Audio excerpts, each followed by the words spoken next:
Oh, Michael. Just like when he tells us it's working. I don't know what you guys are doing wrong. You just What are click you on the link. doing? Mhm. Come on. This is what's really happening. No, listen, I don't have to send out the link every time. The personal meeting room thing is the same. I'm just telling you, man. We when we have issues, all of a sudden you close everything down and restart it, and it works. Can't be us every time. I got this fucking white box at the top of my shit. What is this? All right, we are recording. We are on YouTube, so we can go. All right. What's that noise? There we go. I got rid of it. Excellent. What noise? I don't hear noise. I guess that was whatever was. I don't know. I hear something, but I'm fine. All right. Sweet. Well, motherfucker, I was about to do my thing. Sweet. Saint just sent us some questions. Yeah, I know. Welcome to a new episode of The Usual Saints. I'm Mike D here with Vinnie and Jeremy, and this week we have a special guest. I would say arguably our biggest guest to date, Zeb Wells. He's the co-creator of Supermansion. How dare you? Zeb. We had Romanda on. How can you say that? That's right. Romanda's episode hasn't aired yet, so that's why. Okay. So they don't know what we're talking about yet. Y'all are dogging, man. I swear. I like her. What do you mean? She was really nice. She was a really nice person. She's a very nice person. That's what people say about, like, you know, ex-girlfriends that she's got a good personality. She's got a great personality. Oh my God! All right, well, Vinnie, it's been a while since we recorded the show at all. But Vinnie, you decided to take a little hiatus. So yeah, I flaked on you guys last week for sure. I was just at a family function and I didn't have my remote shit with me, so I kind of just blew you off. So yeah, we noticed. We got so that. sorry. Thanks. But from what I understand, the show was a huge success that you recorded. So. It was interesting. I'm it was proud. two different interviews. Wait till you get to the second half of that one. Oh yeah. It was two different interviews. I'm looking forward to it, actually. What made that turn? Do you remember, Jeremy? What made Mike I don't switch? I don't. It went from an interview about podcasting to something completely different. Not saying it was bad. It was interesting as hell, but it was a different tone. Wow. Holy crap. Yeah. Nice. I do want to thank Mike EP again from We Speak English Good for coming on as our guest last week. That's definitely it's a long episode too. It's 2 hours and we really didn't talk that much at the beginning. Me and Jeremy kind of just went straight into it. So yeah, I noticed that. Yeah, you guys started kind of right away. Yeah, we're like a minute early, and then he was ready. He was here, so cool. That's awesome. That's right. He was in the chat room. He brought his friends with him. No one called in, but they were chatting in the chat room the whole time. So I actually moved my computer monitor so I can see the chat a little bit easier. Yeah. Like if anyone joins, I can see it right here rather than having to look all the way over here. So yeah, right. We'll see what happens tonight. If we get anyone for Zeb, I did post it on the social medias. So do you figure out how to get it so we could do phone calls over it and all of us hearing it rather than just you? I've been a little busy with COVID and everything, Vinny. So, oh come on! First it was my shoulder, now it's COVID. What's the next excuse going to be? You got all these things that are keeping you at home, man. So that ingrown toenail is really going to mess them up next week. My ingrown toenails, I had them taken care of years ago. I'm fine. Don't worry. I don't think that should be a problem. Ouch! But no, I guess I didn't tell you guys the story. Yeah, so what was it? Wednesday, I got the vaccine 2 weeks ago. Right. Then Thursday, I had physical therapy. Friday, I did whatever I did. I think I worked a little, and I drove my dad on some chores and things like that to Melbourne to drop a car off. Then Saturday, I go shopping, and I'm feeling like I'm coughing a little bit. I'm like, I don't know what this is. I'm pretty on top of my mask wearing and my sanitizing and all that kind of stuff. So I'm thinking to myself, I'm like, maybe it's a reaction to the vaccine. I just don't know. So Sunday night, well, I think I was working on doing some podcast stuff. I think I was putting up a Michaela Lee social media stuff or something. And the guy from the physical therapy place calls me and says, "Hey, Mike, so just wanted to let you know that there's a good chance that you were in close contact with someone who tested positive for COVID." It's basically not telling me who tested positive. It's the person who was doing physical therapy on me on Thursday. Oh, you got to be fucking kidding me. No. So after avoiding it for a year, I wind up catching it. I went and tested Sunday morning, actually. As soon as I woke up Sunday morning, less than 24 hours into my symptoms, I'm like, I want to get tested just to make sure. And sure enough, I came back positive Tuesday. You can't ever say where you got it, but I mean, this was last week. This was last Sunday. No, it was week before that. How long has it been? Yeah. It's been a week and a half. It's been a week. Yeah. Okay. Yeah, because I got tested again this morning. I think I'm gonna come back positive still, but I'm gonna go every few days just till I get it done. Well, what have you experienced from it? I mean, physically. Well, let's see. Jeremy, family, no symptoms yet, but I'm hoping they're still immune from the 90 days from when they had it. What about your dad? That's what I was concerned about, but they both got their second vaccination shot Friday morning. The Friday after I had contact, so one day after. But so I was driving in the car with him, so I was a little concerned about that. Yeah. I don't think they have any symptoms, and they want to. I told them I want them to go get tested. They're just really stubborn, but they both have both vaccinations, so hopefully they're fine. Well, I just want everyone to test negative. They're just using it as an excuse not to see you anymore. Motherfucker. My mom's texting me right now. She's like, "We'll bring over the soup now. We're on our way." I'm like, "I'm doing a show. I can't right now." But Vinnie, to your point, let's see. So I had the cough. I had a little bit of a sore throat. Sunday wasn't so bad. It was like congestion and stuff like that. Then Monday and Tuesday, those were like probably the worst days. So like 2 or 3 days in, like and I've been since then fatigued. Like I don't take naps. I've been taking 2 or 3 4-hour naps every day usually. Right. I had really bad chills one day, Monday or Tuesday. Like I was shaking uncontrollably. Right. Wow. It's just that kind of stuff, a lot of stuff I don't know if I want to talk about on the air, with the diarrhea and everything.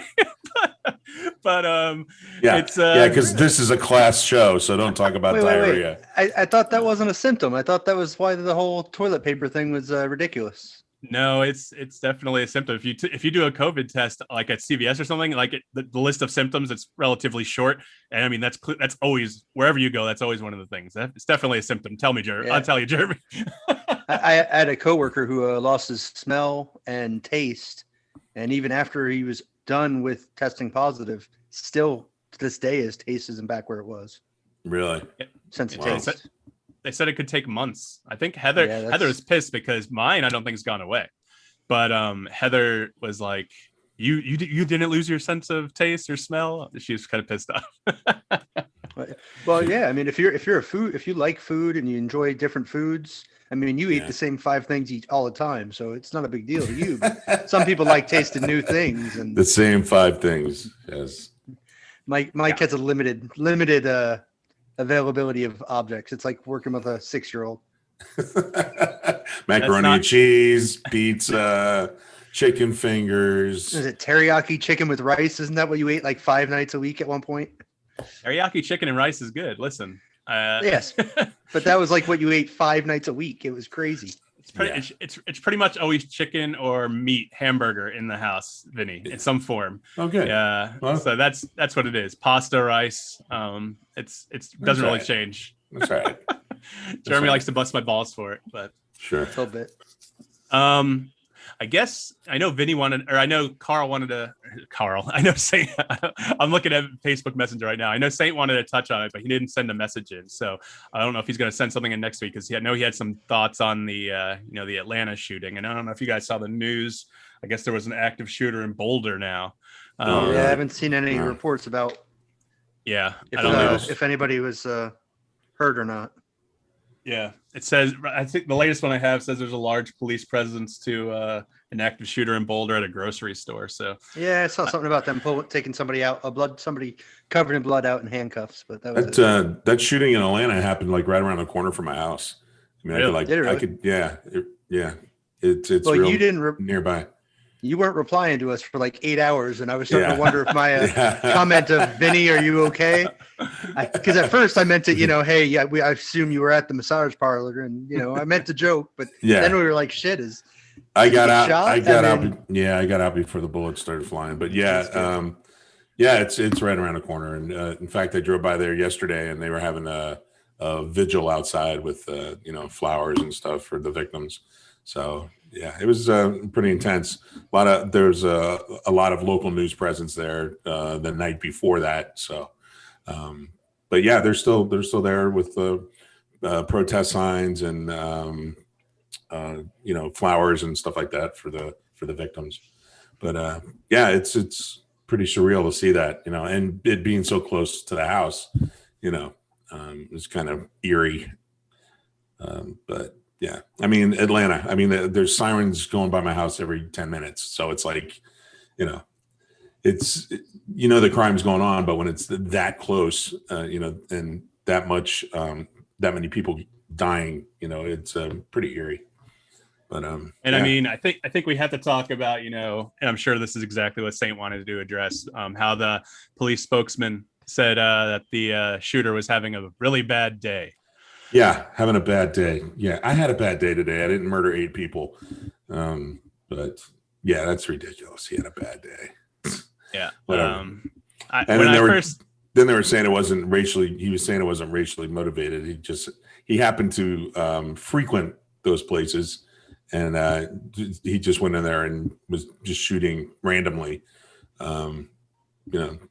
So I guess that was his defense, saying it wasn't a hate crime. So he's trying to avoid the death penalty, but he's probably going to get it anyway. But saw something about sex addiction. That's more. He said it was sex. What he thought about sex workers, not a certain ethnicity. Exactly. That's what he said. But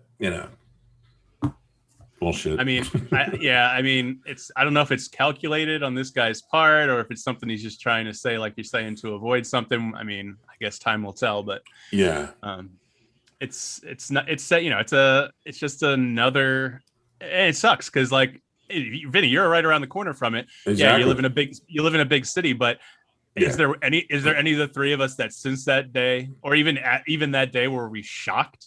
I mean, this is America, man. This is we've become used to this. And I know we've talked about this in the past, but it sucks. It sucks that I'm used to it. I don't want to be used to it. I don't want my child to grow up in a country where we're used to these kind of things. Like it happens at school. It doesn't matter if it's a school shooting, a massage parlor shooting, a grocery store shooting. It doesn't matter. We shouldn't, this kind of violence shouldn't be an everyday normalized occurrence.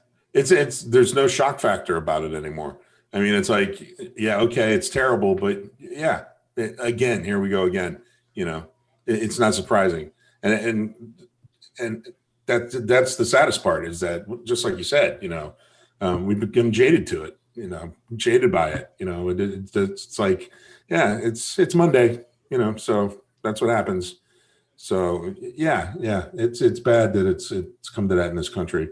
And if it was racially motivated, that makes it even worse. Not that it's not a bad thing to begin with, but you tack on the racial factor to it, and it's heinous, Yeah. So I don't know if you guys follow sports much. So there's a NBA player. Right? Well, no. There's an NBA player or former NBA player. He plays in like the developmental league or the G League or whatever the hell they call it now. Like Jeremy Lin. Yeah, that's what I was getting to. So Jeremy Lin says that on the court, couple people have called him coronavirus. I guess I didn't make the connection that people were giving Asian Americans a hard time about this. Somehow they're responsible for it. You guys, that one caught me off guard. Trump calling it, what was he calling it? The China virus? Wuhan flu, Chinese virus. I mean, this guy's been doing it for over a year and he's still doing it. And Jeremy, I'm not harping on you, I just don't know, but it's he's been doing this. And Meghan McCain apologized for it on the show today, because apparently John Oliver on his show last night called her out for basically saying the same thing over the past year and basically normalizing it and okaying it and saying that's an okay way of describing it because technically it came from Wuhan. So that's a proper way of describing it.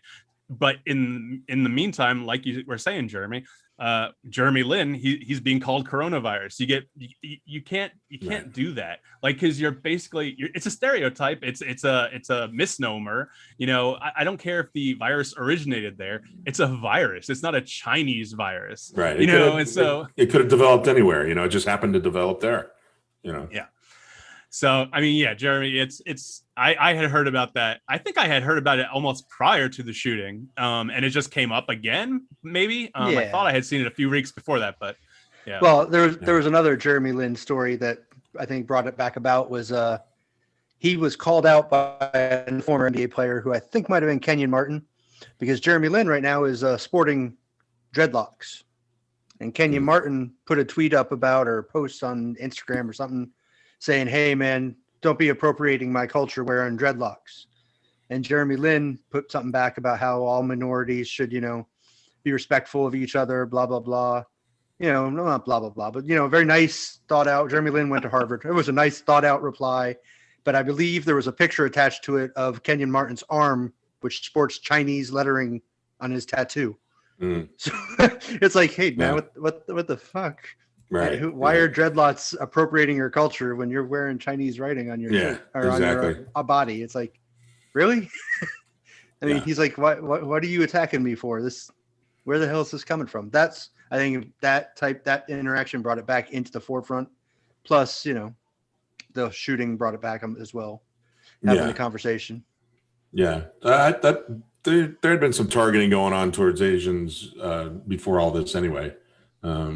But this just brought it way to the forefront with these deaths that took place. So, yeah, I mean, I don't know what else there is to say about this particular issue besides it's just a sad state of affairs. I hope the guy, I'm pretty certain he's guilty. I mean, he admitted to it, so yeah, like we can say he's guilty. Well, I mean, there's no doubt he did it. Now they're just trying to figure out if it was a hate crime, which is gonna put him on death row, which he'll probably end up there anyway.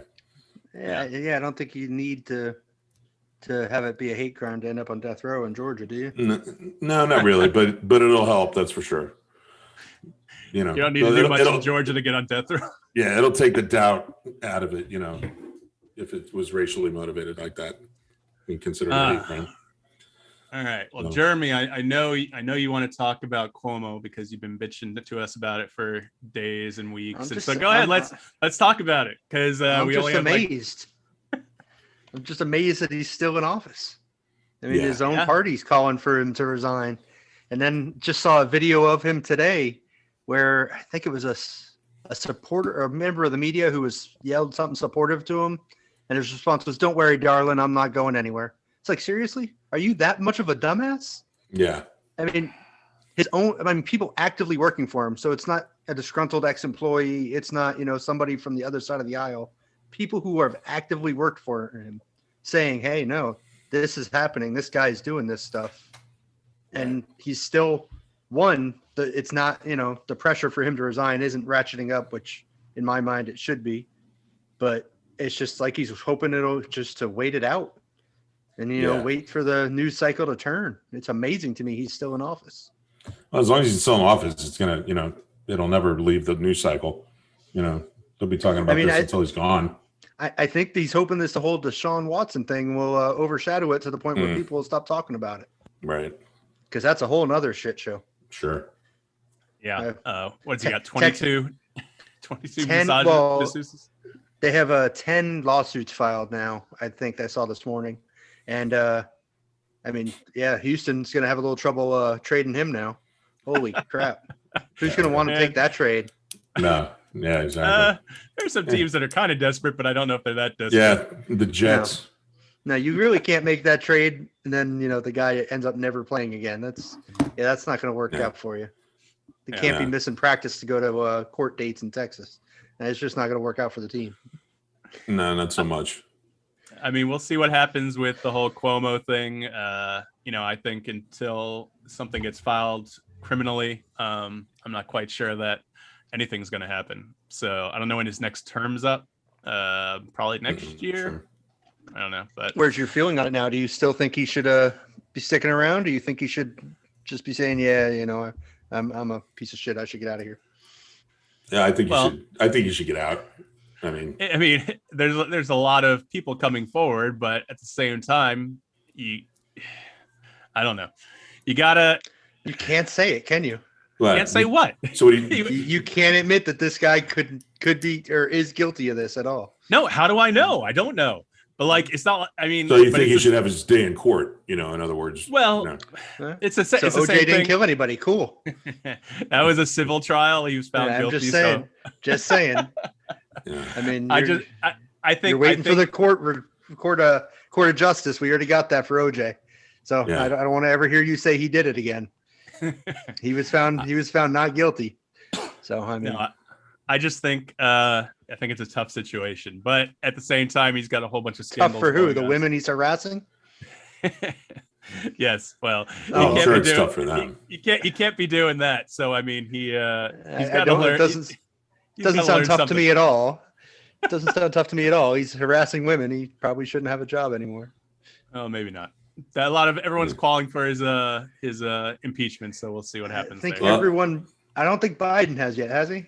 No, Biden said if he's found guilty, then he should resign. Well, that's because Biden's like, shit, I can't say they should impeach him because then they're going to come for me. What the fuck? My own vice president thinks I raped women. Great. The thing is, if you look, and it's going to come down to politics again, Democrats can call out their own people and be like, oh, yeah, he should resign. And that's happening in New York State. That's happening across the country. I mean, Biden to the federal level. What? It is. Yeah. Not everyone. No. But the speed with which they crashed down on people there's a huge difference. It took 2 or 3 women to come forward before anybody wanted to comment from that side of the aisle. It wasn't as immediate as one accuser like it was with the Supreme Court case. One person came forward and they wanted to Kavanaugh. One woman said something happened in high school and they wanted to, we're outside his house with pitchforks and torches. Cuomo, oh, well, we're not sure if we believe her. What the fuck? But again, why are you guys quiet after one person? Isn't one too many? No one. Yeah, one is definitely too many. But it's no one from the Republican Party was against Kavanaugh, really, or against Trump. He flat out says grab him by the pussy and he can stay in office for 4 years. I think you may be wrong about no one, but who? What major Republican person came out? I'd have to look at their names. I don't have figure, but when you speak in absolutes like that, you know. Only a Sith deals in absolutes, Jeremy. I'm just saying. Oh, great. Here we go. Oh, man. Jeremy, so I don't know if every viewer has seen what Jeremy made. He's so proud of his little meme that he made. Hey, you told me to do something, so I did something. Yeah. Vinny, what do you think? I tried to help you out. What do you think of the meme that is describing your sex life? My bed? Yeah. No. I thought it was funny. It's pretty close. It made me laugh. It's pretty close to dead on. You know what I mean? Like, and man, I spent like 10 minutes looking at pictures of pillows trying to find the right one for you. Good job. You did a good job, man. You found the right one. What are you going to do? No, I love it. I loved it. It made me laugh my ass off, really. I don't know. Mike's like, are you sure you want to say disgusted? Yes. Of course. Yes, exactly. It's a disgusting act. Yes. We all know that. I just thought they all know that.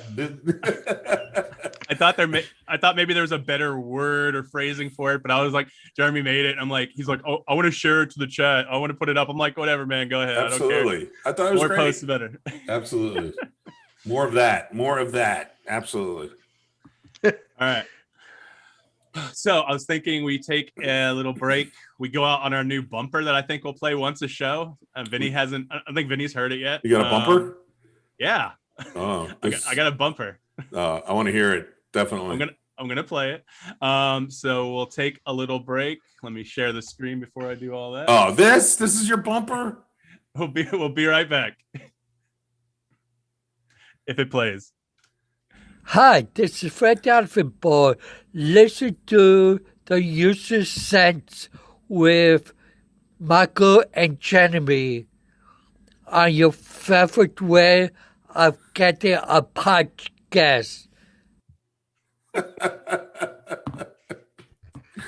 on, man. It's the Elephant Boy. Fred the Elephant Boy. That's awesome. Do you know Elephant Boy, Vinny? I know him, yes. Unfortunately, Hank isn't alive anymore. That would have been even better. Yeah. Hank is dead, and he probably would have charged more than what Elephant Boy charged. That's funny, dude. All right. So now that we played that, I want to go. See, I need to figure out how to mess with certain things. I want to play that, go out on that, but see, then we start talking afterwards, and we have too much fun. So, all right, I'm gonna take a little break. We'll be right back. You'll listen to the usual Saints. Well, when you come back, we'll have Zeb Wells. Zeb! It'll be 5 minutes from now. All right. We'll be right back. Sweet. Still live streaming, right? Yeah, we're live streaming. On break, not on break. Sweet. That's right. Elephant Boy, huh? Nice.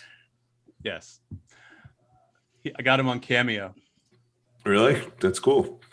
Yeah. Who else they got on there? Sorry, guys. Yeah. High Pitch Eric was $100, and I was like, no. Oh, Jesus. How much was Elephant Boy? $25. That's still pretty good. He's still making some money. Yeah, absolutely. No wonder High Pitch can afford a car and stuff. Yeah, right? He has 2 cars. High Pitch has a car just to keep in his parking space. He has a truck, and then he was renting a car just to keep in the parking space, so he didn't have to switch sides of the street or whatever New York makes you do. Each week. But where does he put the car that he's renting when he parks the truck? Listen, you're talking about a slow adult thinking here, Okay. All right, never mind. All right. Well, we're back. Listen to the usual Saints. I'm here with Mike. I am Mike D. I'm here with Vinnie. And Holy hell. Jeremy. I know, man. Listen, I had that COVID. The COVID's fucking your brain up, dude. Jeremy, you gonna change your name so Zeb could actually talk to you if you. Yo, head. Sure. What the hell? I change this every week. It's getting. Yeah, you need to change it in your actual profile. Mm-hmm. All right, I don't remember to change it now. Oh, there we go. You'll figure it out. So we have a few minutes before he pops in. Let me think. We got anything we need to cover really quick? Let's see. We got there's a bunch of shit on the list, but we never get around to it all. Some of it needs to go. It's past. I know. Let's see. CDC saying, what is that noise? Is that you, Jeremy? Probably. CDC saying 3 feet is enough for schools. I still don't even want to send Sophie back to school. 3 feet is enough. I know. I don't think lowered it from 6 to 3, which to me, does that mean lines are going to go to 3 feet and probably social distancing at restaurants are going to be 3 feet, or is it just schools for some reason? Is there a special sports field there that makes it easier?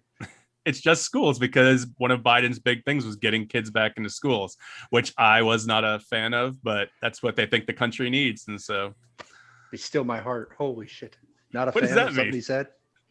Yeah, well, I don't agree with everything, and I've told you this. I thought you were going to say how great him falling down those stairs was for the country. I didn't see the clip. Anything wrong. I didn't see that either. It's pretty funny. Is it? It's pretty funny. He falls 3 times walking up 1 flight of stairs. It's pretty funny. No shit. Oh yeah. Jesus. I saw a video today on social media with Mario Kart. It starts with the Mario Kart music, and Mario's driving past him, throwing out banana peels. It was freaking hilarious. Oh man. That popped up in my feed, and I wanted to watch it, but for some reason it went away, and I was like, whatever. It's pretty funny. Yeah, but I don't agree with that. I don't, especially if kids aren't going to get vaccinated before the next school year. I mean, Sophie's going to be home until the end of this school year. I don't think they recommend a vaccine for anybody under the age of 18 right now, right? Yeah, it's because they just started some trials for 16 and over, I think, or something like that. So who's letting their kid be part of that trial? I don't know. That's the question. I mean, yeah, if it works, great. But if not, I mean, you're letting them put shit in your kid that you don't know what it is. Just seems weird to me. Yeah, I guess. But I don't know. I kind of want Sophie to be vaccinated, but I understand at the same time. But it's scary, man. Like, she didn't have a bad reaction to COVID, but I don't want her to get it again. I've been trying to avoid them all week. Will you get are you able to get a second vaccine now that you've had it in between? Is there anything that's going to stop you from getting your second dose? So I messaged them and asked them, and they said as long as I don't have any symptoms the day I'm supposed to get my second dose, then I can go get it. So Christine got hers just kind of by random. She happened to be in Publix at the end of the night and was being nice to the pharmacist, and the pharmacist like, "Hey, 3 people didn't show up. I got extra vaccines. You want one?" Yeah, sure. Yeah, she told me about that. You're pretty lucky for her, because I mean, I guess some places are starting to do a 40 and over, which unfortunately I fit into, but I haven't got mine yet.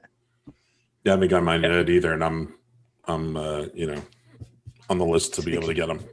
Well, Florida's been less than 60 for a while, or 60 and over for a while. So if you need to just come across the border. The 60 and over joke.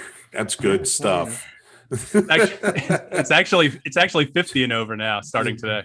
Well, Jeremy hired new writers, I see.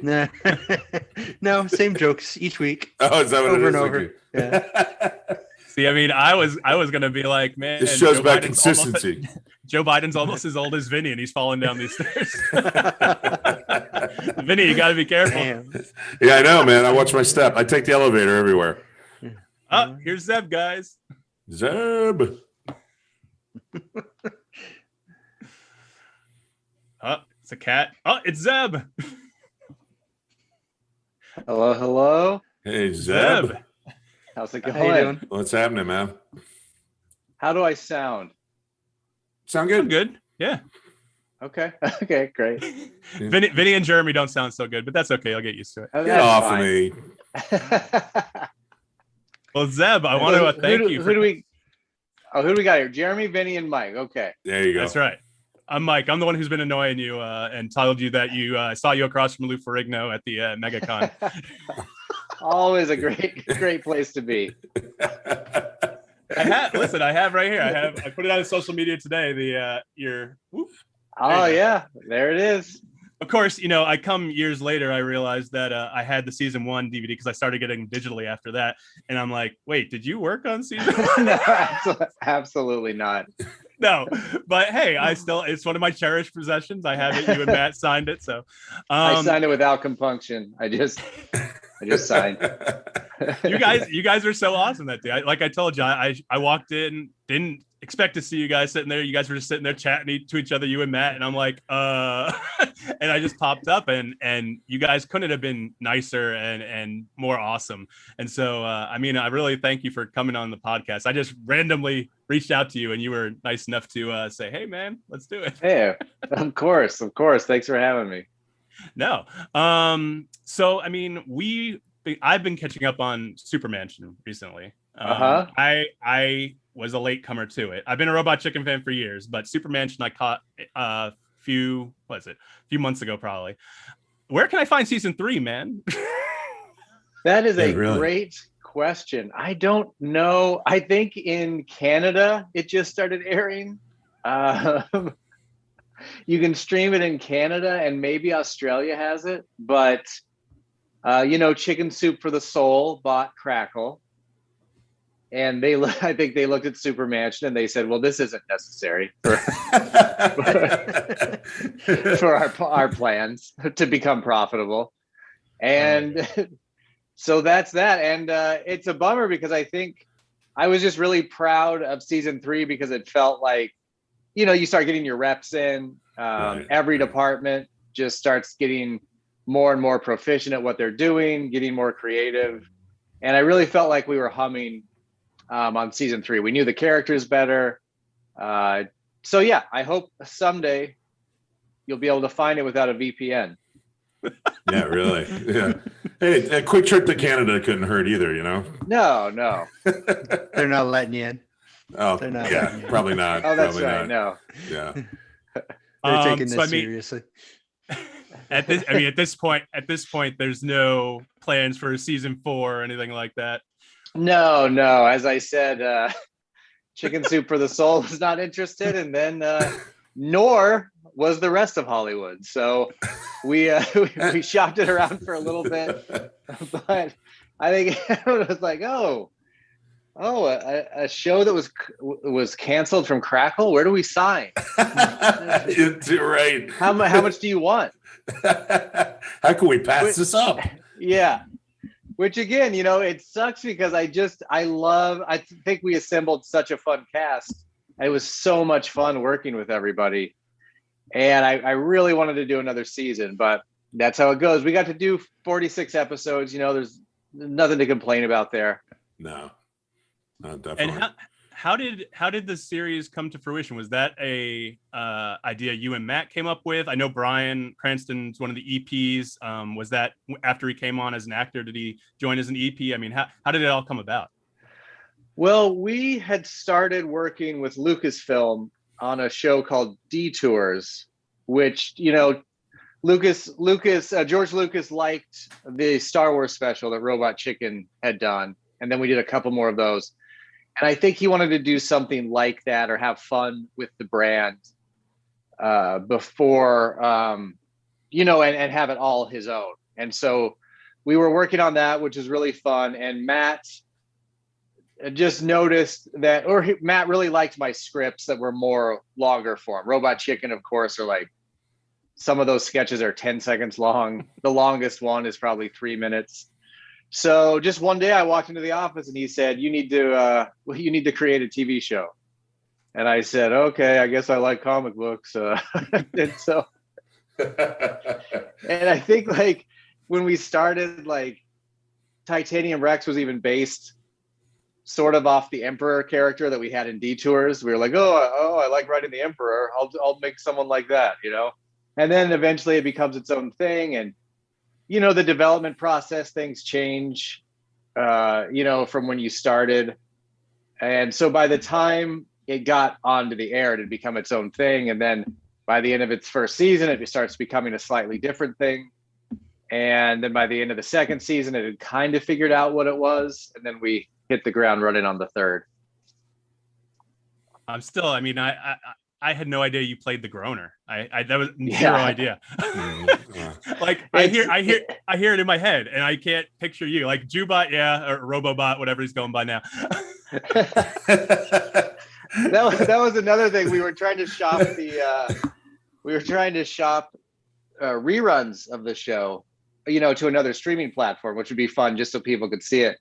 And I think a lot of people look at it and they're like, this content is a little too whatever for this day and age. It's just, things change so quickly. And I do think the show, it was developed for Adult Swim, so it tried to be edgy, but I do think like underneath it had a good heart. Like, I don't think it was ever trying to hurt anyone's feelings or we weren't trying to be edgelords, but I just think, like we have a character named Jubot for the first season. That was Matt's idea. I want to make that perfectly clear. And even that tried to be respectful, but yeah, it got a little edgy. But it's easy to get cast on these shows doing voiceover work when you created the show, and so that's how I booked those two roles. That's awesome. That's good. It's always good to know the guy who made the show. That's good. Absolutely. Yeah, absolutely. I did see a difference between season 1 and season 2, and I wanted to see if that was like a note that was brought to you by the studio. There was a lot more penis in season 1 than season 2.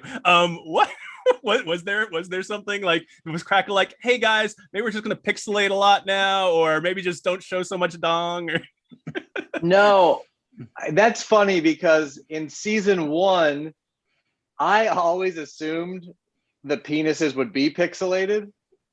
Like I think mine is. Yeah.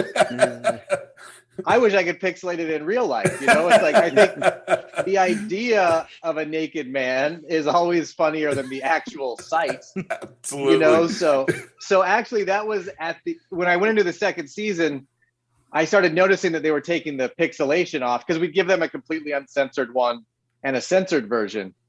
And I started saying, hey, can we, even in the uncensored, we got to deliver the pixelated version. It's not meant to be full frontal nudity, just because I think it's like takes you out of it. It's a little shocking when the pixelation gives you plenty of an idea. Yeah. So that was all just us learning things as we went along, figuring it out as we went. Okay. That's hilarious. Only way to get it into Japan. and the animators always, I think because you just very rarely get to animate a penis, they would always go so hard on the penis. Like they would be lovingly animating every jiggle, every sway. It was just too much. So not only were there penises, but you could just see everything. Oh man! Did you use a lot of the same guys from Robot Chicken on Supermansion? A lot of the same animators? Yeah. It was all in the same studio, so there was a lot of overlap. I think there were a few times where we were overlapped with Robot Chicken shoot. So then there's a lot of horse trading. Like we want her for a couple of weeks. No, I want her. And me and Tom Shepard, who wrote on Supermansion, I kept forcing him to write on it, even when he was directing Robot Chicken. He was always so pissed. But we had a few blowups a few times because it's always so stressful, when he's trying to get animators, I'm trying to get animators. Everyone's trying to make the best show possible. All right. How many people were in the writing room on something like that? So there were about, I'd say 5 or 6 of us. And the writer's room is really valuable. Like almost every idea or episode idea for the show was created by the writer's room. Like they just churn ideas and they're just throwing ideas at you the whole time. And then everyone goes off and writes their script, and then I would sometimes take another pass at it to try to bring it into the voice of the show. It's like really hard to like write in someone else's voice. Yeah. And Tom Shepard, who again was the Robot Chicken director, he was the one writer that I felt comfortable with, like being in the same room as I was actually typing. Like that's a very specific relationship you have to develop. It's kind of hard if you're not vibing to sit in there because writing sucks, man. It's hard. Most of the time you're just fighting your own insecurities. But me and him, we worked really well together. I could write something. If I got stuck, we'd work it out really quickly. If he was laughing, I knew it was time we could move on. So he really helped me crank out scripts. And that seems to be, you seem to be the go-to guy for superhero stuff. You kind of touched on that before. Like whenever there was the DC specials for Robot Chicken, or even Star Wars, you seem to be brought in for the big specials. Because the last regular episode you worked on, it's been a few years, right? Regular season writing and whatnot. Yeah, I think it was. Because I directed season 6 and 7. And when I was directing, I would be in the writer's room for like the first 5 episodes before the directing stuff took me out of there. So it was probably a season 7 episode. Okay. I've read that you got your start at Marvel like right out of college. So like, yeah, how did that happen? Did you go to school for writing? No, I went to school for, I read Jurassic Park like right before I went to college. And so I started in molecular biology.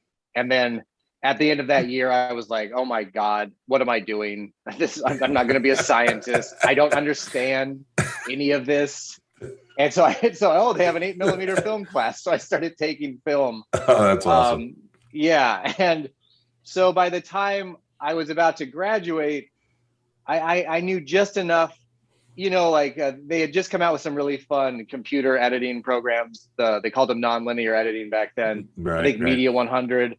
Which, when we were kids, we'd make movies and if you wanted to add sound or something, we would like play it back on the VCR and shoot off the actual television and like add sound, just degrading the image into nothing. Right. So that was awesome when that stuff came around. And so me and my friends would make dumb videos, and that's when Wizard started having that direct to video contest, which I'm sure you all remember from 20 years ago from that canceled magazine. But I had a friend that looked like the Incredible Hulk, so we painted him green and made a video about the Incredible Hulk losing his job at Marvel. So he like had to be a caddy, but the golfer yelled at him, so I played the golfer and he just beats the shit out of me. And we didn't have like a stunt coordinator, So it was always just like, oh, just beat the shit out of me, man. Just rip my clothes off. It'll be hilarious. I'd like to see that now. Yeah, Please make something like that now. That would be awesome. And so we ended up winning that contest 2 years in a row. And when you won, you got to go to Wizard World Chicago. They'd give you like a Wizard Award, and all the industry guys were there. So, you know, I gave up and gave like a funny speech because I was such a nerd. I was making like little in jokes. And the next morning, I heard Axel Alonso was looking for me. And I knew he was an editor that Joe Quesada had just hired. And I was like, oh, shit. Oh, shit. Yeah. And sure enough, I found him. And he asked if I wanted to write a Spider-Man comic. And because there was that Tangled Web of Spider-Man, where they were doing like offshoots of the Spider-Man universe, where they could do a little more interesting one-shots. And so I started doing that. And that was my first in. It was crazy. Wow. That is it was huge. That's a great story. Did you meet Matt through Wizard or when you guys were at Marvel together? No. So he started at Marvel, and then he was the guy that was running those contests. That's how we met. Okay. So he was the one that called me to tell me he won, to tell me I won. And you know, that was a big deal for me because when you grow up in Colorado, you just don't know how. I didn't have any idea how I was going to get into any industry. I had no idea how it worked. In Colorado, there are like 3 internships. You know, you could go work at Warren Miller, which I did, and they make ski videos. You know, they make ski movies every year. Right. So it was just like I had no idea how to get into anything. So to get that break, even though it was just like winning a contest, you know, it felt really good. It felt like I was on my way. Yeah. Well, at that point, you know, you figure you have no fear at that point. It's like, what have I got to lose? You know, so why not? Exactly. Yeah, exactly. So. Hulk beat the shit out of me. Tear my clothes off. Let's do this. That is awesome. I got people I work with. When I tell them that story, they're going to laugh their asses out. Have you always been a Marvel guy? Because I know now you're working on Hellions, right? Yeah. Yeah, so that's pretty exciting. But I mean, it seems like you've had a really long Marvel run, and you had that exclusive run in the mid 2000s, I guess. I don't know. Are you still on that kick? Still exclusive? Or no. Okay. But you know, don't tell them. But I'm not going to work for anyone else. Like I'm such a Marvel guy. I got into comics. There were some college kids living underneath the house we were renting when I was a kid. And one of them just left me like a cardboard box full of comics when he moved out. And there were DC comics and Marvel comics in there. And it's weird. I just couldn't make heads or tails out of the DC comics. I don't know. You know, it was like issue 700. What? No. What? Yeah, right. 700. Like didn't even make sense to my brain. Like where does this story start? Where does it end? But right. But you know, there was a reprint of the first Spider-Man annual with the Sinister Six, you know, and that just completely sucked me in. I was hooked on Marvel from then on out. It just seemed easier to wrap my head around when I was a kid. And then when we moved, I started, you know, I got back into it. I can't remember how old I was, probably not much older than 10, around when Kraven's Last Hunt was coming out. And that kind of blew my mind. And then I got into the Punisher. I had a big Punisher phase. Punisher. And yeah, it was just always Marvel. Were there any particular writers that you latched onto that you gravitated toward their work, or was it more the character based? I think it was the characters at first. Yeah, and I don't remember when you start realizing, oh, this writer is good. You know what? I think the first writer I really knew I loved was Peter David. I got really into that Incredible Hulk run, the Gray Hulk. And that was the first one that that I kind of, you know, I probably started reading around 350, and I knew I wanted to go back to 315 or 314 because that was the first appearance of the Gray Hulk. And so that was the first one that I started going to the comic store, mowing lawns, putting that collection together. That was awesome because you got to go through the Todd McFarlane issues. You got to chew through the Al Milgrom issues. They were that was really cool. And then you get older and you start you hear about Dark Knight Returns and then you read the Daredevil Frank Miller stuff and you just know that this is much better than anything you've read before. And you start getting into the writers, the Alan Moores and the Frank Millers. All right. I have some user submitted questions. First one is, have you ever dressed up as a superhero? Well, unfortunately, the second year we did the Wizard World, we had to go harder than the Incredible Hulk that just had the one hero. So we did the Real World Metropolis, which had the Hulk. We had a Supergirl, a North Star, Namor the Submariner, and then I was Thor. I was about 50 pounds lighter than I am now. Like literally 50 pounds lighter than I am now. And so what we revealed at the end of the video was that Thor had a drug problem, and that he had lost a lot of weight. And so we did that scene where they find the needles in his bedroom and he collapses in tears. Oh my god. Yeah. So yes, I dressed up as Thor. Yeah, I can see you as a meth Thor. Yeah, it was a meth Thor. Definitely. Yeah. That's a high compliment right there. I can see you as a meth Thor. Yeah. I'll take it. All right. Got another one. Have you ever been slapped across the face 3 times in a row? These are real troll questions. Yeah, I think somebody must have seen the video of George Lucas beating the shit out of me, because when we were working on that Detours show, I think they wanted to shoot some behind the scenes footage or do like a skit for an Easter egg for a DVD for like with the Star Wars Robot Chicken DVD.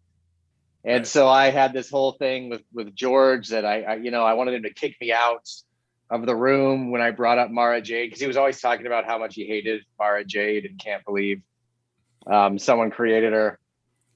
I always liked Mara Jade.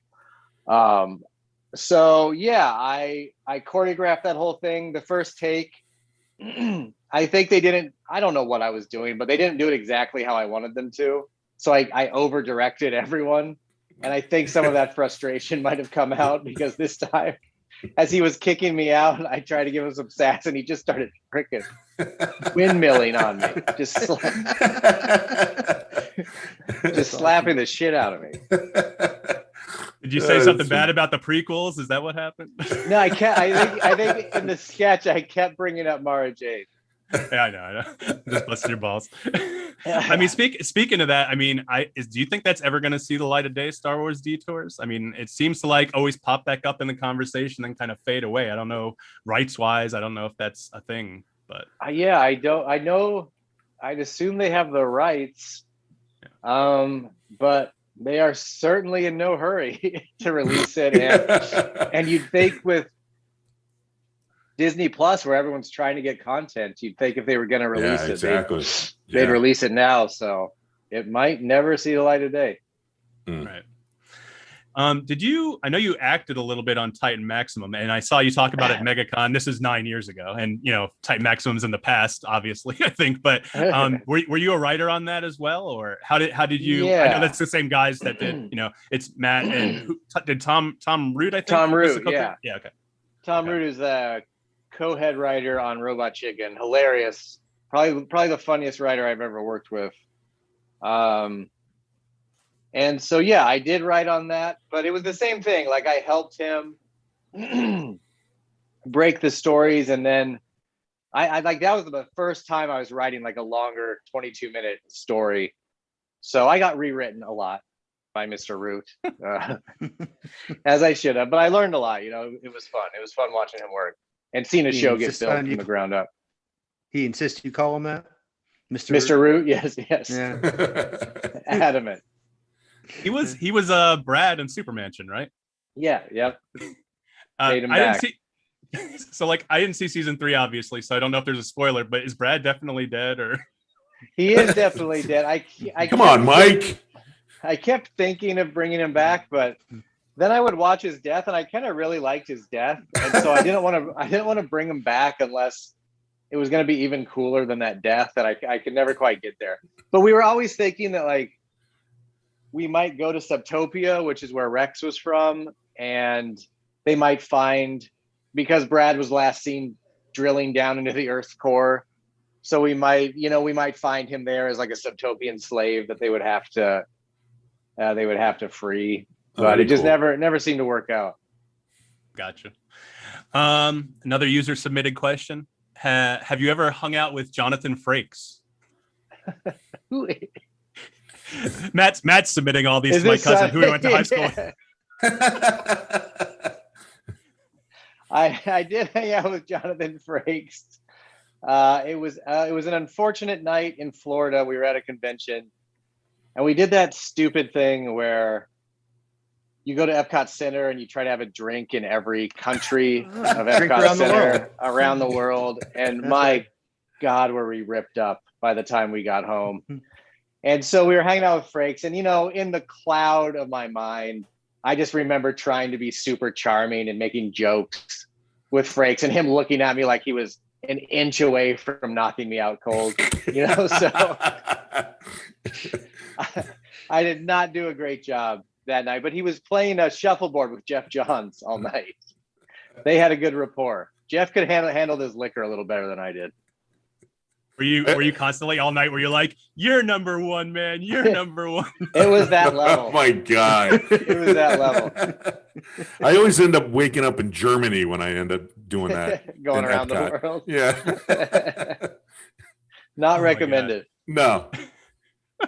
Yeah, Matt only sent those 3 questions. My cousins went to high school with him, and so I was having them bug him for some embarrassing stories or something like that. Nice. I'll get him back. Good get him stuff. back. That same night, I was completely trashed, and I saw Lou Ferrigno sitting at the bar. I think I was like, I'm gonna go get a picture, and so I go over there, and I was like, Lou, and he just looked at me and went, no.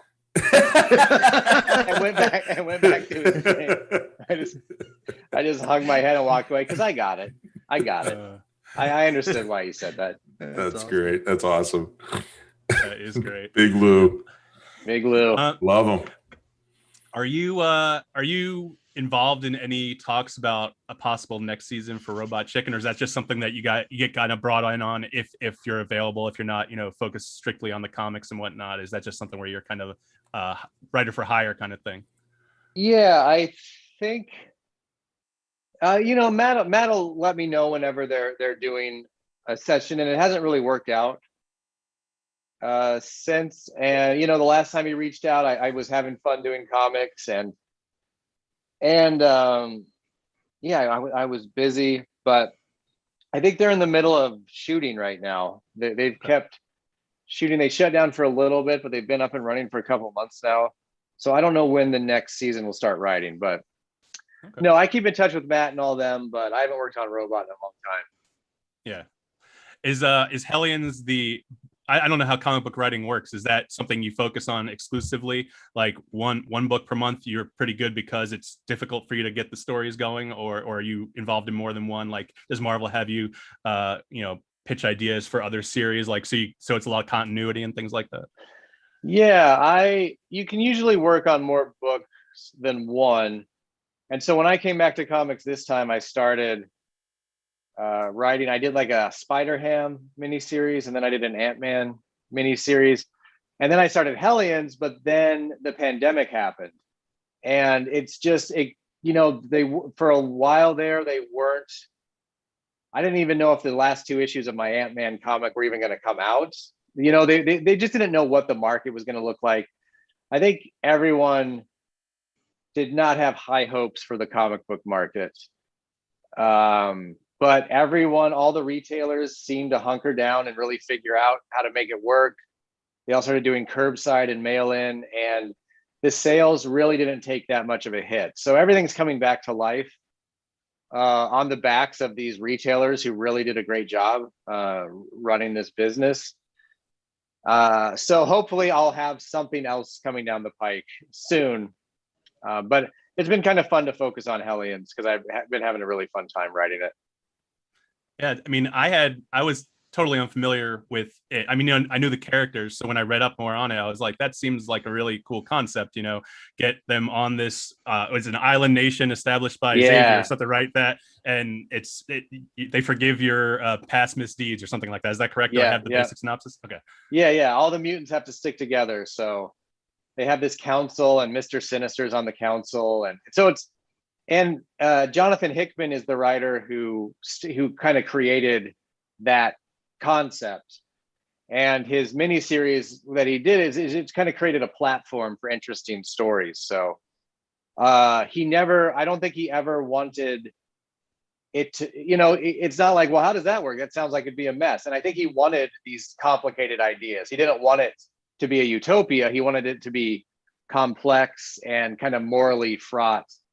And so what do you do with these characters who have murdered and done evil things in the past, and now you have to kind of figure out how to keep them busy? And so Hellions is sort of about the untouchables of the island nation and what they can do to sort of try to rehabilitate them while keeping them out of everyone's way so they don't murder anyone. That's why I do this podcast. Yeah. Keeps me from murdering people. Keep you busy. Yeah. Keep my hands busy. Yeah. This doesn't even go out. This is just to keep you it's just for therapy. That's it. Yeah. Don't let Vinnie in on the secret. Do you have a particular character in Hellions that is easier for you or more fun for you to write? Just their dialogue or the way they talk or what they can do? Yeah, I like Grey Crow a lot because he's just sort of a badass. He's kind of like that Clint Eastwood type character, a Wolverine. He's fun. And then we have Nanny and Orphan Maker, and they're fun to write just because they're so weird. They've got she's an old woman in an egg costume, in egg armor to keep her safe, and she's got this creepy kid that she stole from his parents a long time ago, and he wears this big battle suit. And so they've got a super creepy, dysfunctional relationship, and that seems to roll off the tongue pretty easily. Sorry, Mom. Not super hard to write. It's personal experience. So Jeremy, I know you had some questions. He's got how old is Jeff now? 17? 17. He's got a 17-year-old who really loves some of your stuff from Robot Chicken, and so he gave Jeremy here a few questions. Oh, love it. He wanted to know if you admit George Lucas, which you've already answered since you got beat up by him. So just like kind of what that experience was like for you, like because for him, both my kids are huge Star Wars nerds. Like we pulled into Mike's house at Christmas, and he had a Star Wars inflatable in his front yard. I'm like, oh, it's an AT-AT. And no, it's not. It's an ATT-1. I'm like, all right, I'm out. So they're much more into it than I am. So that's awesome. That would be the ultimate for them, was to meet him. So it was just, they were curious. It was really, really, really cool. It was really special. We would go up to Skywalker Ranch for like a couple weeks at a time, and then like work in the same writer's room where they cracked Indiana Jones, the first Indiana Jones movie, and where he wrote a lot of his office where he wrote the movies were right upstairs.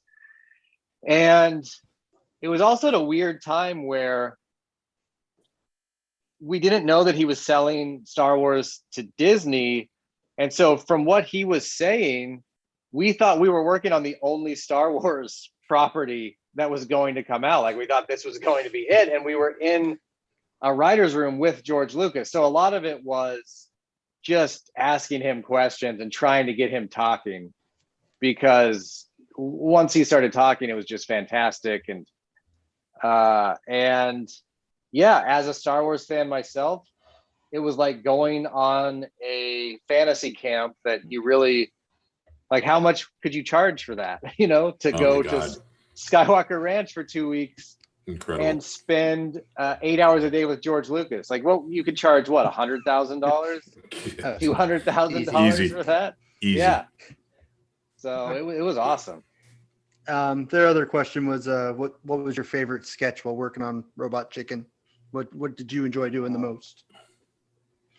I think my favorite sketch was one called Fumbles, which was a G.I. Joe character who showed up to work on his first day, and he was very excited to get his code name because everyone had a badass code name, but then he like opens a beer and fumbles it and falls on his ass, so everyone calls him Fumbles, which leads to him going crazy and melting down and eventually joining Cobra. But unfortunately for the Joes, he's a crack sniper. So now Cobra has a brilliant sniper. So the next time the Joes are out, they're all just getting picked off. It just keeps getting more and more absurd. And this is probably one of my favorite ones that I worked on. I'm pulling up that episode as soon as this is done. I swear it's pretty ridiculous. That's awesome. There's one I think the only Robot Chicken sketch I didn't get, and I don't know why I didn't get it. Maybe you can help me understand. Okay, I'll try. Yeah, because it's a favorite for people I know. When you go to conventions, they go wild over it. Bitch pudding. I don't understand. I get a strawberry shortcake reference, but I don't understand it. Nothing against, it's Katie Sackhoff, right? Nothing against her. Yeah. She does great. I just don't understand. Yes, it is hard because I think they were doing a strawberry shortcake sketch, and I think that they just had a bunch of off-color names for other puppets. But then and I think the other ones were clever, like they were actual desserts that you could say, oh, what would that character be like? What would that character be like? And then I think Tom Root wrote it, and he just threw a Hail Mary at the end and said, well, what if one was just called bitch pudding? And bitch pudding does not exist. It's not a real dessert. And then he just had her say the most terrible things he could possibly think of. And then she just kept coming back until we did an entire episode of Robot Chicken that was just a bitch pudding special. The bitch pudding special. Yeah, That's but excellent. That character, people love her. Yes. Yeah. People absolutely love her. Yeah, at every convention, people go crazy for her. Yep. It's wild.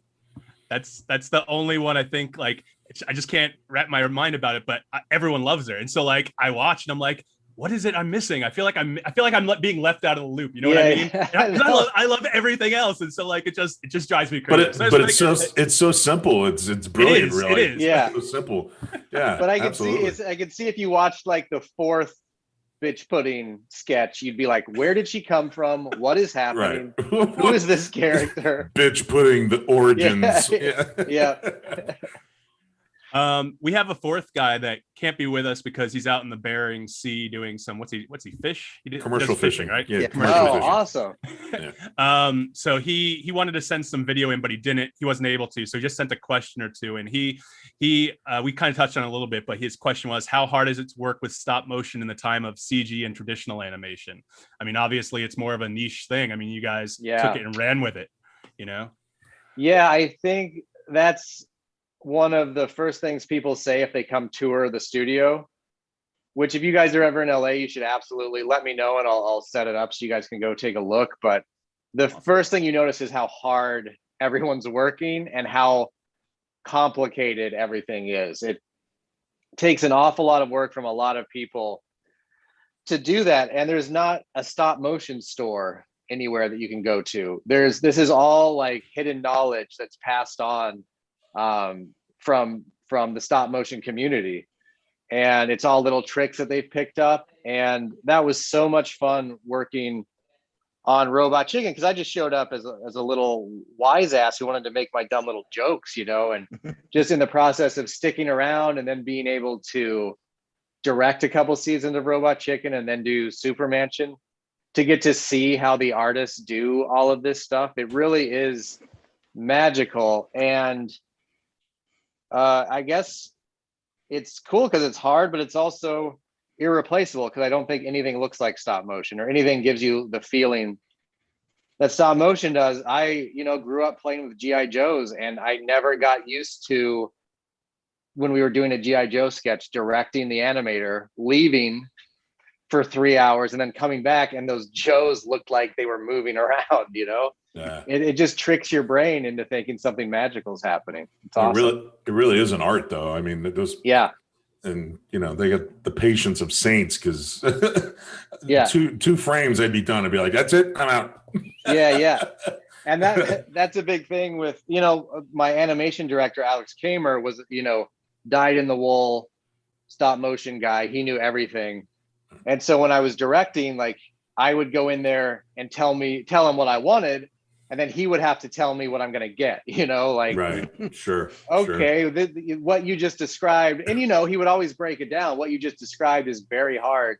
Do you need to have it? And, sometimes you do need it, but right. It's always trying to figure out how to make it, to simplify it as much as possible. So the animator has more time to just sort of breathe and relax into it and have fun and do their thing.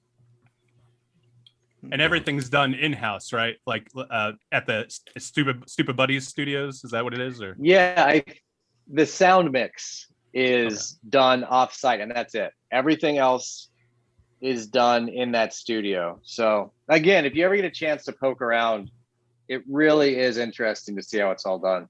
Yeah, I'd love to see that. That's movies like King Kong with Fay Ray back in the 30s. Yeah, using that, that stuff, and it just amazing, And those psychopaths couldn't see what they were doing. Like they were taking, exactly. They were taking. Hope it turns out okay. Yeah, they had no idea what they're doing. Right. It's crazy. Like today, they're watching their animation as they go. They can back it up, and then if you make a mistake, you can back it up a little bit. Yeah. See, because there was a time I didn't know how they did that when I was a younger person. King Kong. That they moved it frame by frame by frame by frame to do that. And when I found that out, and I watched some of those scenes, of him fighting dinosaurs and stuff, it just blew me away. That's how it was done. Yeah. So my hat off to people who do that. It's definitely an art for sure. Totally. And and like you said, it's a niche art, and so everyone that's in it. No one showed up and just kind of fell into being a stop motion animator. All of them love the art form, grew up doing it in their basements and their garages. And so you're just working around a lot of super dedicated artists, which is always fun. Sure. Doing Supermansion, like my job was like just a lot of the time you just show up and artists would show you cool shit that they made. Yeah. From your script, it was like it never got old. It was fantastic. Yeah, bringing something that came out of your head to life like that. Yeah. It's got to be a pretty surreal moment when you actually see it for the first time. Yeah, it's super special for sure. Yeah. And that kind of speaks to, your work on comics and, with stop motion and everything you've done. How important is it to, trust your artist? Like, who's the artist on Hellions right now? Steven Segovia. Okay. Who so, is in the Philippines. Yeah, he's incredible. You probably obviously saw some of his work, knew his work prior to getting involved. I take it there's a huge trust there because he's taking what you're writing to make it into the book it is. Yeah, absolutely. And then, I write my comic book script, but it's just a script, it is what it is, but it doesn't become a comic till that art comes back. And then I will rewrite to the artwork because I want to let the artwork have a say. I want it to kind of tell me what dialogue is still necessary, what isn't necessary anymore, or it can suggest a different line or different joke. Because I always want it when it does come out to be everyone's book, the colorist, the artist, and the letterer. Everybody is kind of working together, and that's where you get the magic. Yeah, definitely. Indeed. I'm kind of all over the board, by the way, Zeb. So I have on my list of questions. I kind of hit on one thing. I'll go from comics to Robot Chicken to Supermansion. So just so you know, a little late for that disclaimer. Yeah, I know. If you, oh, really? I hadn't noticed. No, listen. I just want to explain because I feel like my ADHD is totally like boom, boom, boom, all over the place. When you started writing, like you said, you just wanted to make smart, funny things on Robot Chicken. Like, were you just hanging out and then like one day they're like, hey man, you want to voice this character? Or is that something that comes up in the writer's room, or how's that work? Yeah, I think it's when there were just a few sketches where they were, at the end of the day, everyone's written sketches, they collated into a packet, everyone reads the packet, then you go around and the two head writers and Matt and Seth vote to see if your sketch is going in. And it needs 3 out of 4 votes to get in. This is the most maddening part of the job, because even a sketch that you wrote, you just threw it off, to try to get pages before the end of the day. For some reason, once people start voting on it, it becomes the most important thing in the world to get into the show, I can imagine. Because you want to do a good job as well. And Matt's there keeping track of how many sketches each person got in, So, wait a minute, I lost my train of thought. What did you ask? I was asking about the voice acting. Like how did that come about? Yeah. No, it's fine. You're getting there organically. So when they read a sketch and you get 4 no's and you think it's hilarious, like you really think it's funny, sometimes you start acting it out. You're like, no, it's like this. It's like this. What? And there were just a few times where I did that, where my voice performance kind of got the sketch into the show, because they're like, okay, well, if it's like that. And then eventually they let me come in to actually do the voice. And, to do that, you have to join SAG, which was like $1,000 at the time. Yeah. And which wasn't cheap, and No. you kind of had to gamble on yourself that this will be worth it, eventually. Sure. And then so I started going in and doing voices, and then you start realizing sometimes what you think you're doing isn't what you're actually doing when you hear it back. So right. Those earlier voices on Titan Maximum and Robot Chicken, they make me cringe so hard because I just think they're so weird. Voice actors, it's its own thing. You can have like a really talented actor come in, and sometimes the voice is just really limp and it doesn't do anything for the show, because voice actors are really, the actor is their voice and they embody a lot and it comes through. Right. And the voice really takes up space, it's really, really there. So I was very lucky to sort of get to learn how to do it on the job. Yeah. And that kind of leads me to, I think, my only serious question, but I wanted to get your take on it. And it is kind of serious because of, the industry nowadays and all that kind of stuff. Obviously Big Mouth, they replaced Jenny Slate, I believe, because she was voicing the black character, Missy, I think. And they did that on The Simpsons, with Apu and Dr. Hibbert, I think now. So like, where do you fall on that? I mean, because I feel like my thing's always been voice acting is voice acting. At the same time, you have to account for inclusion, because you like to hope that people are being included, but there may be some people who are not, and that I can see how that would suck. But at the same time, voice acting, as you just said, it's a persona. That's what it is. It's the acting with the voice. And so I don't know how you feel about that. Not a negative way per se, but yeah. I definitely think it's important, and I think it is something people need to think about, because if you don't think about it, if you just say, well, let's just see how it shakes out, then like sort of historical factors come into play, and it's just kind of weighted against inclusion. So I do think you have to kind of grab the reins and pull it back. And I think that was, at the beginning of the pandemic with all the protests, I think that was something that was an eye opener for me, that it's not always enough to say, well, I'm not going to do any harm. You know, I'm not going to be racist out in the world. I'm going to be nice to everyone. Sometimes in order to actually change things, to move where things are going, you have to not only not do harm, you have to try to make things better. You know, you have to get out there. Involved. So right. You have to get involved and make moves. And I'm in comic books, and these comic books that I've read for years are now being made into movies. And if you don't make some plays, all of the characters are going to be white, because that's all that there was room for back then, or all that was made room for. Right. And so, that's why if you look at something like the Fantastic Four, should they be a white family? Probably not, because if you're going to be beholden to everything that came in the past, everything will just continue going the way it was. So I think it is something that you got to decide what side of it you're on, and then try to do good, Yeah. That's the best you can do. Yeah. But getting involved, like you said, that's the key. I mean, Yeah. Trying to make things better. Instead of sitting back and saying, well, that's too bad, Yeah. Kind of step in and say, well, let's try this. So Yeah.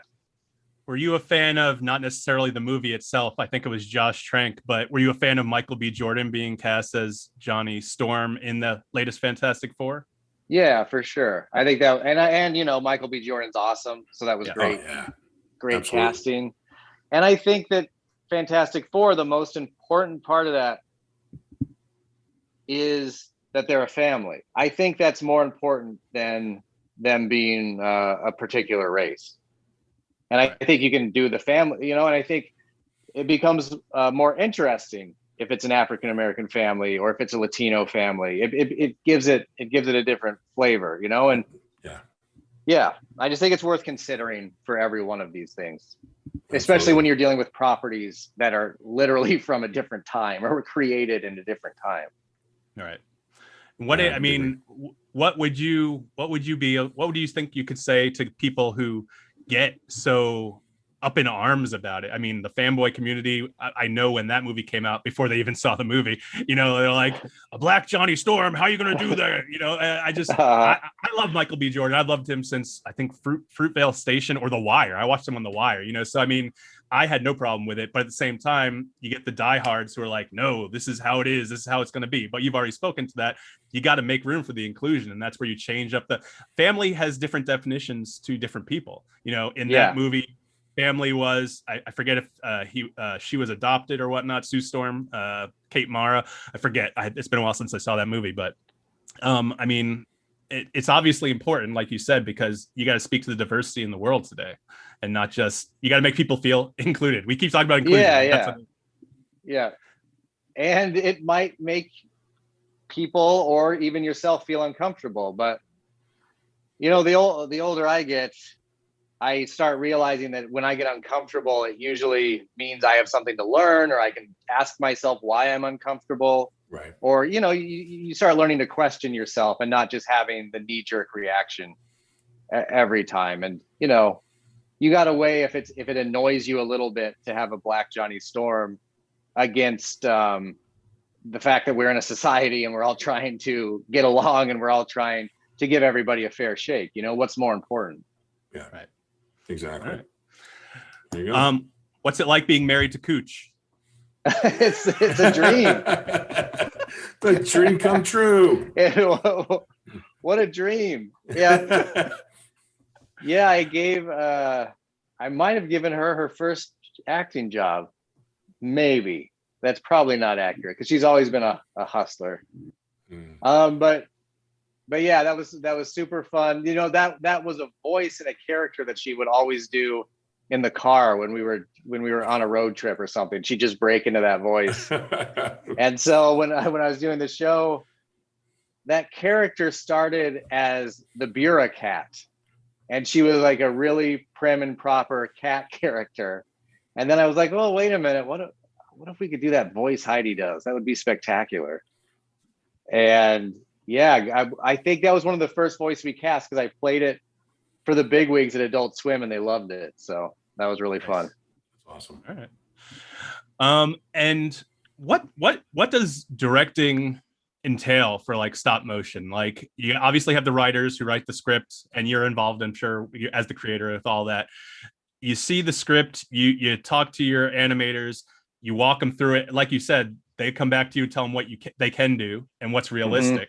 What is it? It's just kind of like a final say. You kind of have a hand in everything, kind of thing. Being the director, or? Yeah, the big thumbprints you get are in directing the voices, and then a lot of your directing actually happens with the storyboard artists, and then when you're in the edit for the animatic, because then you're locking in timing at that point. Once the timing's locked in, they go and do the voice assignments. They figure out what syllable is being used on which frame, and so you're sort of locking in the overall timing. And then when you get to the stage and talk to the animator, they're pretty much the actors, and they only get one take, and they're doing it in super slow motion. So I always try to just pick one or two things that are really important to come across in the shot. And you want to keep it to one or two things, because like I said before, you just want to give them as much wide open freedom as possible. They're the ones that are going to be in that booth for 3 to 6 hours working on one shot. I want them to be able to be as creative as possible while getting what is needed for the shot. So you say, hey, they need to hit this and this, but how you actually do the performance, that's up to you. And it kind of has to be up to them, because once you get kind of down the road, the puppet or the scene starts kind of telling you what you're going to do. And so they have to have a little bit of leeway.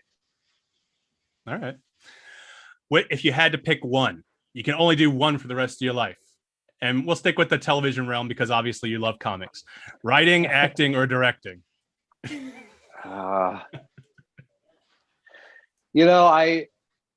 I've always wanted to be a director. That's what I still want to do more of that. But at the end of the day, I feel like if I was a director, I'd still be wanting to rewrite things. Or I think that at my heart, I'm probably a writer, and I think I would probably go crazy if I wasn't writing something. Okay. And I saw you directed, what was that short film you directed a few years ago? Shifty? No, something. What was it called? Oh, that was a fun. I didn't technically direct that. I was the directing coach. Oh, okay. We were doing it. We were doing it for a girls' home. They would have a day where it was called the Aviva House, where at-risk youth are living there. And so we would go in there, and you'd go in there the first day, and you'd help the girls write their script. And then you would come back, and you try to get as many friends from the industry as you can. And at the actual home, you would shoot the movie with them. One of them would be the director. One of them would run sound. And I think one of them was following the camera around. And then they would swap 3 times during the day. Okay. So they would get a chance to do it. So Shifty was not my brainchild, but very proud of it. I was looking all over for it, because I'm like, I know a lot of Zeb's work, but I want to see stuff I haven't seen. So for instance, I couldn't find that anywhere, but I did today. I just watched Tell Him Back. How did you get involved with that? Obviously, you're one of 3 writers. I think one of them was the director or something like that. But yeah, so that was, I think I was the first writer. Okay. And that was at Shadow Machine, which was the first production house before the Robot Chicken guys went to Stupid Buddy. Okay. So it was just in between seasons in 2010 or 2011, I think.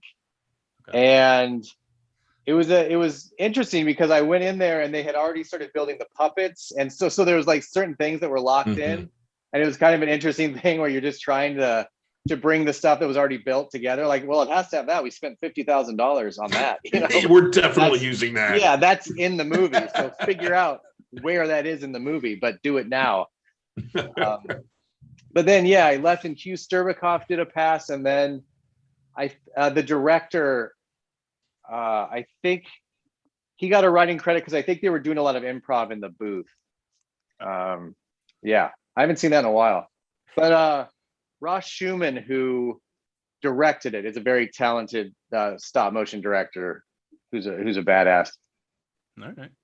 You have any I know we talked about this a little bit. You love Marvel. You're staying with Marvel right now. Do you have any plans or any thoughts or any desires to ever like do like a creator-owned comic or your own like idea in your head that you like have a burning desire to get onto the page? Yeah, I in the last couple of years I've started chipping away at that.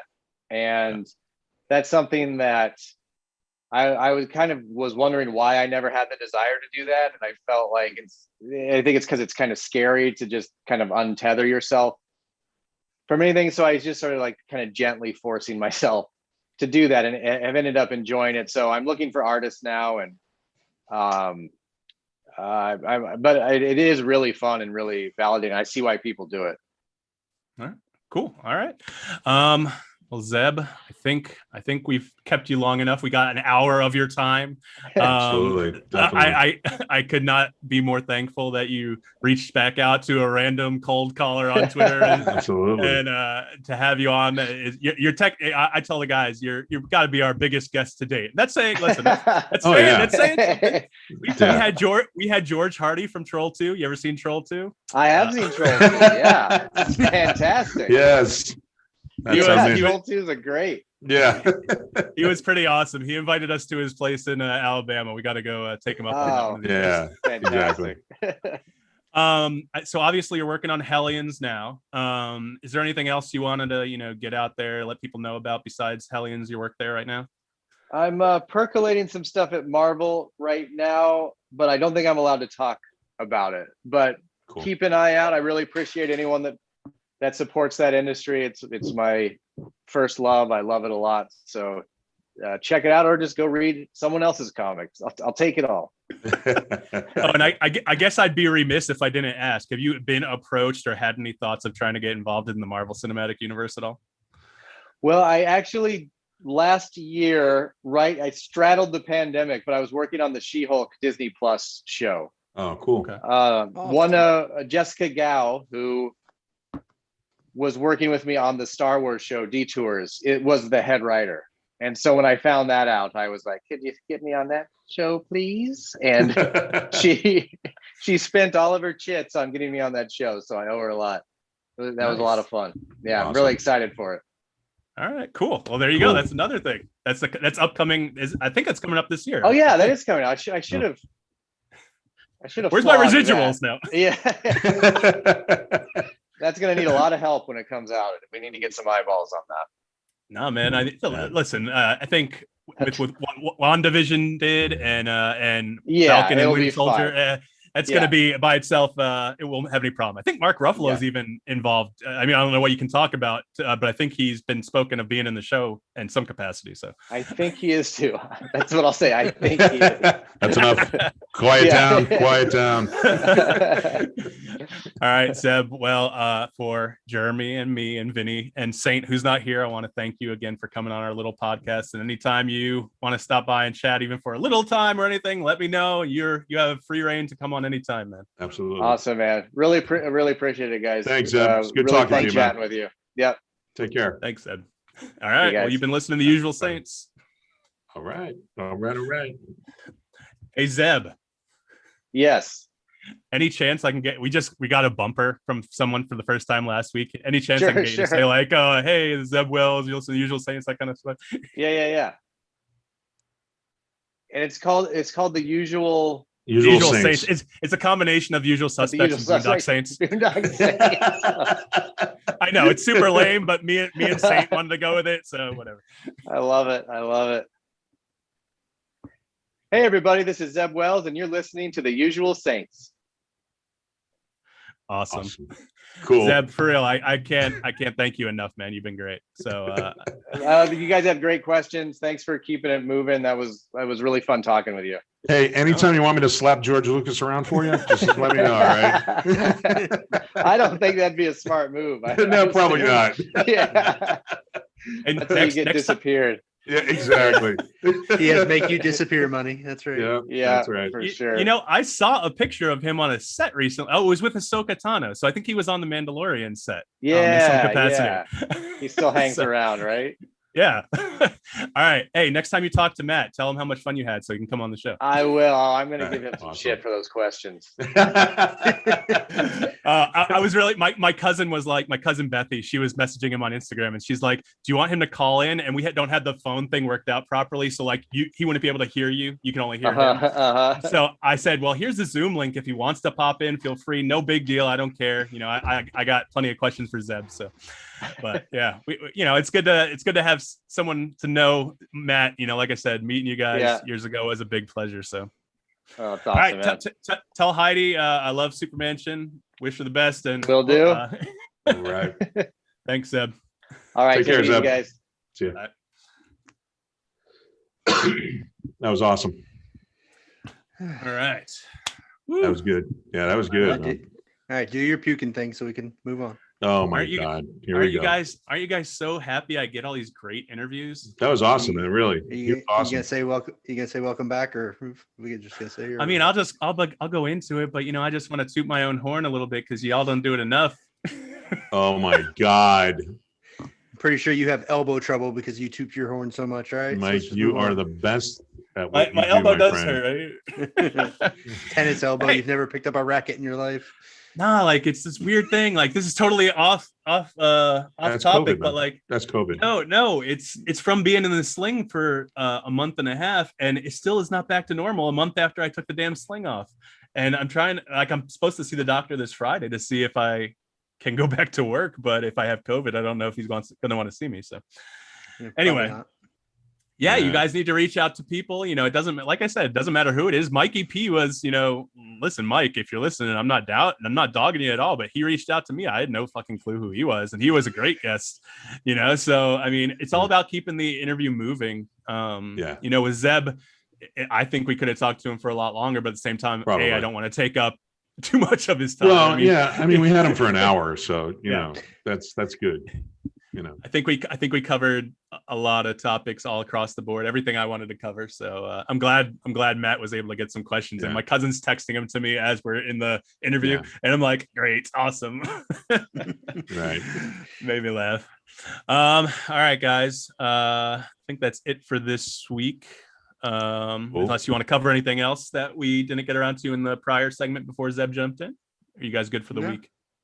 No, pretty good. I think we're good. Just save all that stuff for next time. A nice short show. Go ahead and clean up the topic list. Some of that stuff's been on there for months. Yeah, we'll cover it next time. We'll be like, all right, Donald Trump, should he be reelected president? We need that one. Leave that one on there. I think we need a rule. If we go through a show 3 times and don't cover it, it's because we don't care about it enough. It needs to go. No, the list is long though. I mean, there's a lot of shit on there that we haven't touched on yet, right? Yeah, there's stuff on there I want to talk about. Like, so, I mean, I don't have any more guests lined up. So I feel like for whatever our next show we put out is, I have one in the can that you guys. Yeah. So I guess I'll put that one out first week of April. I don't know, but we have to keep everything topical too. Yeah, we'll figure it out. Well, that would have to be a midweek release, but yeah. So, when do you think we'll do this again to do another show? I don't know, motherfucker. We're in the middle of the show right now. How about we don't talk about that? No, we can talk about it. Let the people know that we're working. We're working. No, we are always working. Listen, we got our own day jobs, but we do record the show. I mean, I would think maybe at the end of next week, but we can always record. Listen, if we got something we want to say, we could always record a short show of topics, no interviews. Like if you guys want to jump in at the middle, if you guys want to jump in at the end of this week and just record some bullshit, and I'll release 2 episodes. I don't care. I got no problem with that. It doesn't matter. All right. We can release as many as we want. I mean, it doesn't have to be just one. But just Jeremy, make sure you get that Sunday night out each time. Yeah, I know. This one's going out on Sunday night. This is my main attraction. I'm good having, so it doesn't sit too long, having the other interview maybe midweek or something, just to get it out there and figure out where we go from there. So what's still sitting in the can? Anything? Romanda. Oh, okay. Yeah. The girl with the great personality. Yes. She was. Jesus, man. Y'all are... I really enjoyed talking to her. She was a very nice person. That's what I'm Yes. saying. I'm not bullshitting when I say she had a nice personality. She did. She was a nice person. All right, Jeremy, you just let us know when's good for you this week. Maybe we'll do a second quick show this week. All right. All right, guys. So nothing else to talk about.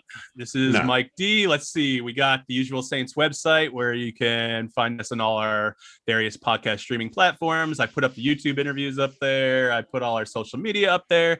You guys can call in to the show now, which we're still working on, but at least we can get your questions, comments, topics. It's 240-724-6877. If you leave a voicemail, we'll play it on the air. Follow us on social media, the Usual Saints on Instagram, Twitter, Facebook. We have a Facebook group where you can chat with us and annoy us, and we'll annoy you. That's our job. And I think that's about it. So for Jeremy and Vinny, I'm Mike D. Thank you for listening to the Usual Saints. Peace. We did that for you last week. Yeah. Not well, but we did it. I'll hear it when I listen to the podcast. Jeremy did it. Jeremy's like, Vinny says peace. Peace. That's right. That's right. It's exactly how it sounded. Basically. You're a dick. That's funny. Funny stuff. That guy, hey, fucking Zeb was good, man. I enjoyed that interview. Yeah. That's great. All right. I'm feeling worn down. Yeah. But you got the You COVID. look like shit, but that's not new. Yeah, well, I should have put my background. It got dark so quick that you can't see my background. I would like for him to see all the comic shit I have behind me, but whatever, it's fine. All right, I'm stopped recording. I'm going to stop the stream. And All right.